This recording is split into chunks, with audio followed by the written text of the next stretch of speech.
Welcome back. WNST here in the old sports radio and sports media business after 26 years now and some change of doing this. Pitchers and catchers report in 5 weeks to Sarasota. And in the aftermath of the mess that was the Ravens finale, I thought at least in the short term here, we will get to all of that moving forward in playoff football. But Alan McCallum, it seems like yesterday we were just talking about Manny Machado being traded off for a box full of chocolates, right? And here we go. We are now officially into 2018, and dude, nothing has been done, right? As a fan, the Ravens fans are all on fire now about Ozzie and John and Flacco and the organization or whatever. I don't know where the Orioles fans are in some sort of somnambulant sleep. Nothing has happened here. And that's not so untrue in the industry. It's been a slow move here, right? First, Happy New Year to you and Jennifer and the rest of the NST listening audience. Wish you happy 2018, everybody. But Nestor, come on, you're undercutting the organization. They've made several minor league signings, and they've participated in the Rule 5 draft. So it's certainly not like nothing has happened in the offseason, right? And sold off all their international money as well, right? I'm teasing, obviously. I would say it's disappointing, but it's par for the course for the Orioles. You're absolutely right that a lot has been slow in baseball in general. A lot of top relievers have signed and moved. We certainly saw the Evan Longoria trade, which was really a shocker to me, certainly more than the Giancarlo Stanton. But other than that, those couple of things that have happened, there's been a lot of sort of sitting and waiting, and I think we've seen, in some part, probably with Dan Duquette being an architect of this design, but also the analytics community looking for certain things and staying away from certain players. It led them to have caution and movement in making moves throughout the industry. So I guess it's in disguise or in camouflage that the Orioles haven't done anything, because a lot of teams haven't. But this is certainly a team that had a lot more to do than several to get back to playoff contention, or to make the decision that it's time to rebuild. There's been a lot of discussion, Well, they've danced around that, right? It's been 3 seasons in the off season, right? There was we're all in July, and then it's in October. Well, let's see, and we got a general manager dangling, and a manager dangling, and 4-star players dangling, and our franchise player dangling, and nothing's really changed. This is the way they're going to run this thing. They're going to run the tires to the end of the road, and I guess at some point in October, November next year, they'll dangle around and try to figure out who's going to run this place. But I'm guessing it's going to be Brady Anderson at this point, right? Because they don't like outsiders, and certainly outsiders don't like them. They haven't done a very good job of finding fresh baseball people, some genius from the Brewers organization to come in. That's not who these people are. They've been known to bring guys back who started here before. It would certainly seem to make sense that Brady Anderson would be the guy. He's been given a lot of responsibility, autonomy that obviously some people have questioned. He's certainly been right about a few things and maybe not so right about others. We know a lot of the players swear by him in terms of workouts and getting them conditioned well. I certainly don't doubt that he knows his stuff. Whether or not he's ready to be a major league general manager or not, or a completely different thing. We've heard it all talk about Buck Showalter maybe wanting to move up. He's never really, I don't remember him ever really commenting on it one way or another or not. So I don't know how he feels about it. I think he's a good manager. I have no idea whether he'd be a good general manager or not. So, the 2 leading candidates right now would be both wild cards. But frankly, given that, I don't know if they wouldn't be better than Dan Duquette, because it's the way he works his business it does not make sense to me. It rarely has. I was absolutely impressed with the way he handled the roster in 2012 and the way he moved people around. And he did that for a couple of years until the options ran out on several of the players that he was manipulating up and down the roster. But in terms of the way he moves in the off season, for an organization that doesn't want to spend money, waiting until the last minute usually means you're going to get the dregs at the bottom of the barrel. And if in 2014 Nelson Cruz worked out and Ubaldo Jimenez did not, And since then, I would question his success rate with that. It's a move. I've said this a lot. I like the idea of moving forward, targeting what you think will help your team, and going after them early, much like what Andy McPhail did back in the day. And those moves helped him build the base that has led the Orioles to 3 playoff appearances in the last, 6 years now. So, is it impossible they can get back to the playoffs? I guess that's probably not a true statement. But given the fact that right now there are 2 starters in the rotation, the best closer, arguably in baseball 2 years ago, is not going to pitch until at least July, if not August.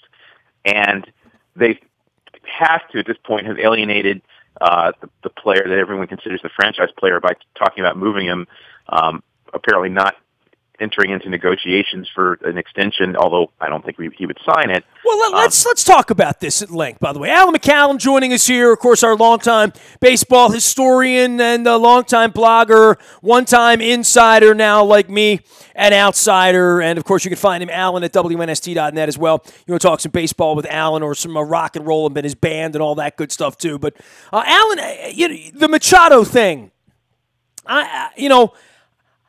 I've been trying for 26 years to sort of put into perspective how strangely this organization is run, where the philosophy is. Is there a guiding strategy? Is there a way that they do things? And 26 years in, I can say that there is a way that they do things. It's just not the way that anybody else does things. This Machado thing has been the most, you finally get that holy grail guy, right? You finally unearth, you draft, you develop, you get him through injuries, you get him onto the field. He's a part of getting you to the American League Championship Series. He has not run afoul of the law. I don't know much about him. He doesn't seem like the brightest ball, but at times, and seems like he's got the whole prima donna baseball thing going on, but doesn't seem like a bad human being. Just seems like sort of a pampered, updated version of A-Rod, right? I guess. But, if the kid's going to hit 38 home runs and drive in 118 runs and start fist fights with everybody in the other team, they're going to hate him. That's not such a bad guy to have around. And if you're going to give the money to somebody, why not him? The whole thing's been very, very curious to me because this is sort of the guy you want to have on your team and the guy you want to bring into the organization. And if you're deft, if you run your business the right way, you at least gave him $100 million on the front end 4 years ago so as to have him another year or two around here, right? Yeah. Look, there are lots of things you can say about Manny Machado. He is arguably the most talented player to come out of the Orioles organization in my lifetime. Can certainly debate the history of the franchise in Baltimore. But for all the Jeffrey Hammonds and all the, the players that were going to be something, he's the guy that has been that guy that you look on the back of the bubblegum card and you say, hey, Cooperstown's a legitimate conversation for him, Yeah, but and he's you look at his numbers, you look at what he's done, and there's no way you can say he hasn't delivered. Power, defense. And we're looking at him when he was drafted as a shortstop. Yeah, they moved him out of position. They moved him to third base a couple weeks before he came up, and nobody saw it coming. And he's been. Look, I didn't see Brooks Robinson in his prime. I've seen the video replays and all that. But Manny Machado is the best third baseman I have seen play for the Orioles on a regular basis. Again, in my lifetime. I'm not going to debate with anybody whether he's better than Brooks defensively because what would be the point of that argument? I don't know. But I know he's the best I've seen on a daily basis. It's certainly one of the best I've ever seen. But that said, you pointed out some of the things. He's never gotten in trouble with the law. He's a solid citizen, but he can be bonehead sometimes. He's a great player, but the impact can be questioned. When they've moved him into the middle of the lineup to drive and runs, he's struggled. He's done much better. The merits of it, I mean, I can argue the merits one way or another. I just know that they've now gotten themselves into a position where they've lowered the value of everything, which is, it's inconceivable that you would manage your asset in this fashion, either to deal him off last year, midway through, last offseason when the owners' meetings were down the street, and you might have gotten that sort of Chris Sale type of 3, 4, 5 guys. We'd be looking at 2 guys we might have into the rotation next year. And you would just concede that we're going to step back and have to get bigger and better because the Yankees and the Red Sox are. And the Red Sox and the Yankees have just reawakened at this point. And, now we are going into a really dark place right now. It's the high water mark for trading Manny Machado, in my opinion, was last July when, after having an abhorrent first half of the season, was tearing it up and was playing extremely good defense. And at the trade deadline, when teams believe they have a chance, they get desperate and are willing to move things. And the Orioles foolishly believed that this team, with the rotation they were throwing out there every day and the problems they had in the lineup, and Zach Britton, I think he was back by then, but not, but coming off of some injuries, that they believed that they could go out and contend and get a chance to go to the postseason. Teams are desperate in July. And they probably would have gotten more for him in that situation. And now, if you are in the winter months and there's 1 year left on his contract, and teams are saying, well, I mean, he's a great player, but he's going to be a free agent. Why should I do this? We want the window to talk to him. The Orioles say no. It doesn't make a ton of sense to get it to offer them a king's ransom for his talent. Yeah, now you can't come back to FanFest and brag about some, high A left-handed pitcher you got in a deal and swear that he'll be in the big leagues by 2020, right? Like that's off the table now because you're not going to get that kind of trade back to rent Manny Machado for 528 at bats, especially given the fact that he wasn't all that great last year. Why would you? We wouldn't want to make that deal. Even at our high water mark, when we thought we could win 3 years ago, this organization wasn't going to package off Dylan Bundy and someone else for Evan Longoria or whomever, right? Although they traded away Zach Davies for Parra in a vain attempt 2 years ago. But yeah, I mean, that's, if you know your organization and you know what your talent is and you know what's out there and what the cost is, you're weighing that. It's all ultimately all about the math. And then ultimately people know that it's going to be really hard for the Orioles. I'm not saying they won't do it, but it's really going to be really hard for the Orioles to go into spring training with Manny Machado excited about being an Oriole at that point because he's heard off season about how they tried to trade him. I think they can trade him and get a good deal. Not the one they want. I think the ship has sailed on that. But I think they have to move him. And frankly, I think... You think they have to move him? You think he will not be in an Oriole uniform on opening day? I didn't say that. I said I think they have to move him. Whether they do the thing they need to do or not is often not the case with the Orioles. But I think it's going to be I think there's zero chance we go opening day and he's not in the lineup. Unless he's like, boycotting. I mean, unless he's going on walkabout or something. But, Mr. Angelos is not going to approve trading Machado for, 3 beanbags. I mean, I'm literally, I can't fathom that would ever happen in this organization. I'm trying to gauge this. You're gauging what should happen, which is great. You're being the rational, reasonable one here. And I'm taking in the tact of watching this for 26 years with this maniac and realizing, what could they bring to him and put on his desk that he would look at and say, well, when I evaluate the left-hander and I look at the game film from that start he had in Elmira. Yeah, I mean, literally, it's a completely different science and category than anything Angelo should be involved in, but he's involved in it. He is. I think the decision was made to break this team up the minute that they found out Zach Britton was going to be injured for the first half of the season. Now you have 2 starters for a 5-man rotation. You have a bullpen that is the most important man down again. which is going to throw a lot of things out of whack. You are completely undecided about the left side of your infield. You're trying to figure out how to make your outfield work with your lineup because you need a left-handed bat, and most of the spots are already filled. The team doesn't make any sense as it currently exists, obviously, and they don't want to spend money to get the players they need to get. The trades they can make will completely hinder the team in terms of being contenders. And as you've already stated, the Yankees and Red Sox, after being handleable for the last few years, look like teams back on the rise. If the Red Sox signed J.D. Martinez, this division is likely over.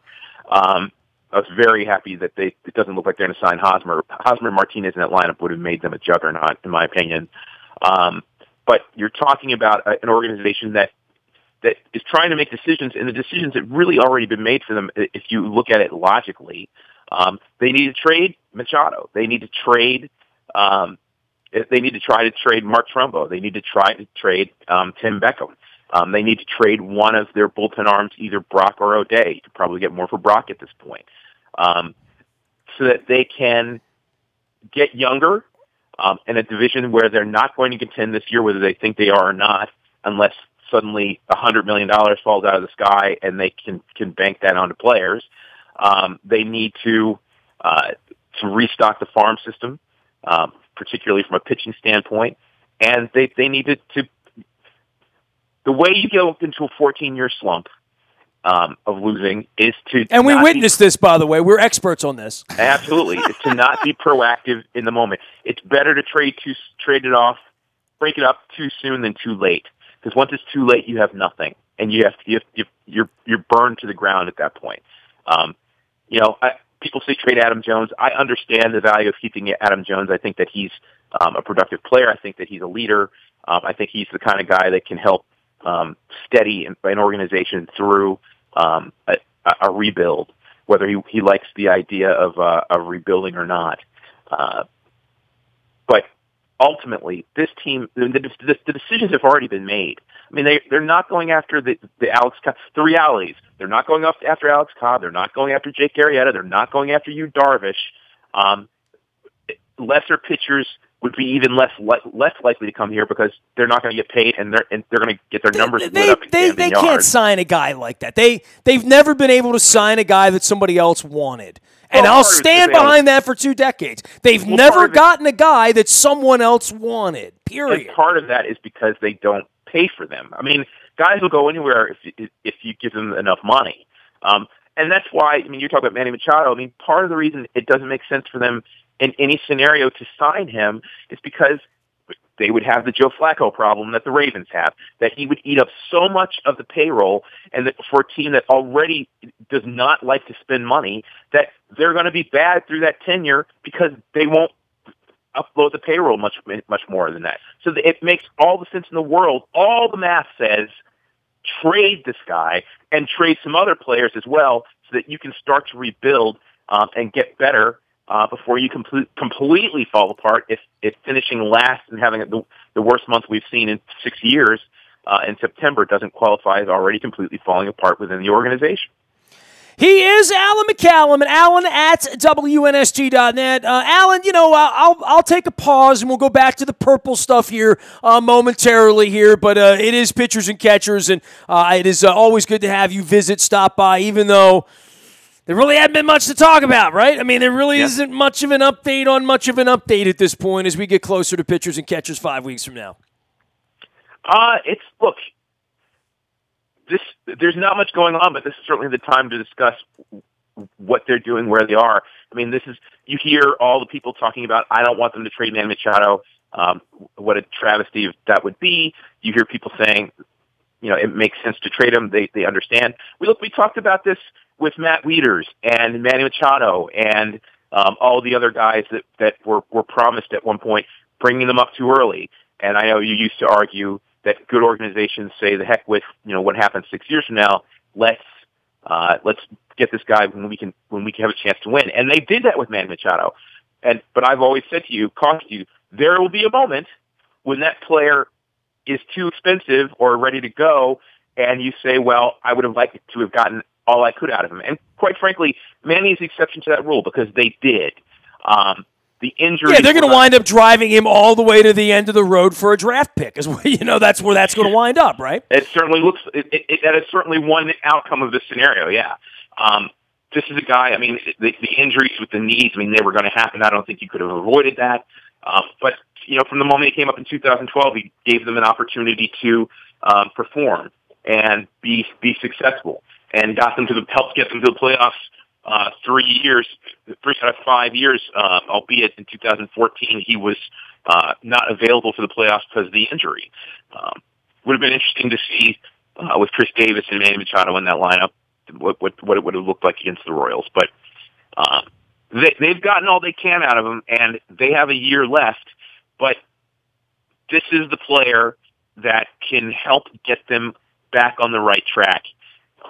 Is Andrew Kett the guy to sign that deal? I don't know. And they're not going to get all that they think he's worth because they've missed the opportunity on that. But you know what? I don't think that trading him for 3 beanbags is going to be what they're going to get. I mean, I think that there are enough teams out there. Let me put it this way: a good organization, even in the situation they're in, can manipulate the teams that are interested around each other and to stir up the frenzy so that they, much like Scott Boras does with his free agents, so that they can get something good out of it. Not everything they want, but more than to say that they got fleeced. We got to find the right team that has a need to rent Manny Machado and a want to distribute $280 million to him this time next year. And, that's not a long list. I mean, it's not a list the Orioles are on. The Orioles wouldn't be a suitor for their own deal, would they? No, and I mean, the problem is, they've already moved Evan Longoria, so that's one team off the board that might have been interested. Josh Donaldson's name has been rumored. And the two teams that would probably be most likely, that Angelos is going to be reluctant with the Yankees and the Red Sox. And my argument is that's foolish because they have the money, and in a year, if not in 2018, in 2019, he might be in one of those uniforms anyway. So why wouldn't you just trade him, and then when he hits the free agent market a year from now, if you want him that much, you can bid on him again. But particularly the Yankees are an organization, and the Red Sox, for that matter, that have the kind of talent that could probably make it worth their while to get to trade Manny Machado to. The optics would be horrible, and I'm a person that would say that I'm not in love with the idea of trading one of your best players within the division, but if they have the pieces that you believe can help you, do it. Because a year from now, he's probably going to be in one of those uniforms anyway. It doesn't look like he's going to Miami, because Miami is dropping like flies off of the talent level. Frankly, I'm surprised that the Orioles haven't gone to them to look to help fill some of their spots with the kind of moves they're making. So if he's not going to Miami, I know the Phillies are enamored with him. Why not go to the two teams that can probably have the best version of, well, we don't need the window because we're going to bid high on him anyway, and we'll probably make it. And secondly, we have the kind of prospects that would help make it worth their while to get him. Alan, I will let you rest. I will come back once they do something, anything, right? Literally, right? I mean, we're all sort of waiting for something to happen here, but then again, these are the Orioles, and we got plenty going on with the Ravens. The Terps are playing the Caps, the Wizards, all that stuff. Alan, safe travels to you in 18, my man. We'll keep rocking and rolling and checking you out down there at Strathmore and getting ready for baseball season in a few weeks. It's good to talk to you, man, and we certainly have some interesting things to observe one way or another, and we will discuss them going down the road. Troubled times here in both Birdlands, from the Ravens to the Orioles, from one side of Camden Yards to the other. He is Alan McCallum, our longtime baseball historian and insider. You can find me out in the buyatoyota.com audio vault 24 hours a day from anywhere in the world on your mobile device by downloading the TuneIn Radio app. We do come in crystal clear from wherever you happen to be. Our morning newspaper delivers to your email inbox free of charge at 7 a.m. each and every morning. That's brought to you by Planet Fitness and PlanetFitness.com. They deliver that same way they're going to be delivering that $10 a month, no commitment year this year at Planet Fitness. There's one right around the corner from you. And hey, it's 18. Time to go get in shape, right? Why not? Last but never least, if there's any breaking news, you'll get that first on the WNST Tech Service. That is all brought to you by our friends at Coons Ford of Security Boulevard. Dennis Colatzos will be here on Thursday, driving you home, getting you ready for wild card games that we're not a part of this week. Of course, we'll continue to break down the Ravens offseason that began far more quickly than I think some of us were prepared for around here. I'm out on Facebook, Twitter, LinkedIn, Snapchat, Instagram. I am not in Kansas City eating barbecue. I am not in Jacksonville visiting with my elementary school kindergarten teacher as I had planned, or eating some grouper with Sam Kavaris, or doing any of the things that I was going to do in Jacksonville or Kansas City, or running bus trips to Pittsburgh or New England. Instead, I'm on the Purple Watch here for all things in January, as is Luke Jones out in Owings Mills. So Facebook, Twitter, LinkedIn, Snapchat, Instagram, anywhere we serve you. We are WNST.net, AM 1570, and WNST Towson, Baltimore, and we never stop talking Baltimore sports.